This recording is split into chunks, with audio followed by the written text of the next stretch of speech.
আয়াত ৯। ألم يأتكم نبأ الذين من قبلكم قوم نوح وعاد وثمود والذين من بعدهم لا يعلمهم إلا الله جاءتهم رسلهم بالبينات فردوا أيديهم في أفواههم وقالوا إنا كفرنا بما أرسلتم به وإنا لفي شك مما تدعوننا إليه مريب।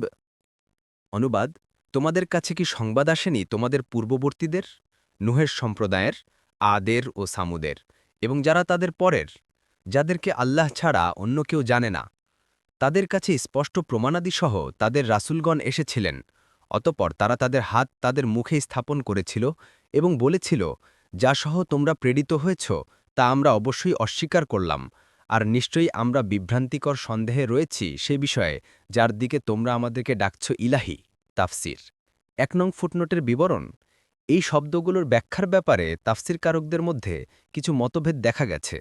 কারো কারো মতে এর অর্থ তারা নবীদেরকে চুপ থাকতে বলেছে, অথবা মুখ দিয়ে সেগুলো উড়িয়ে দিয়েছে। বর্ণনা করেন ইবনে কাসির। আবদুল্লাহ ইবনে মাসউদ রাদিয়াল্লাহু আনহু বলেন, এর অর্থ তারা তাদের আঙ্গুলে কামড় দিয়েছে, অর্থাৎ তারা যাতে বিশ্বাসী ছিল তাতে কামড়ে পড়েছে, নবী রাসূলদের কথা শুনেনি।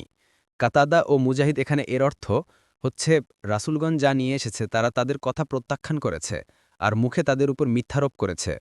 বর্ণনা করেন কুরতুবী ও ইবনে কাসির।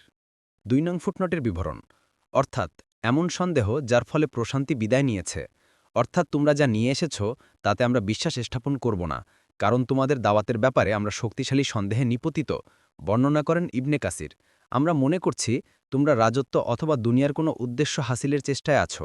বর্ণনা করেন কুরতুবী, কিন্তু পরবর্তী আয়াত থেকে বোঝা যায় যে তারা সম্ভবত ঈমান ও তাওহীদের ব্যাপারেই সন্দেহ করছিল, কারণ রাসূলগণ তাদের কথার উত্তরে বলেছিলেন যে তোমরা কি আল্লাহর ব্যাপারে সন্দেহ করতে পারো, অথচ তিনি আসমান ও জামিন সৃষ্টি করেছেন। পরবর্তী তাফসিরে যেতে ভিডিওটি শেষ হওয়ার পূর্বেই এই বক্সে ক্লিক করুন।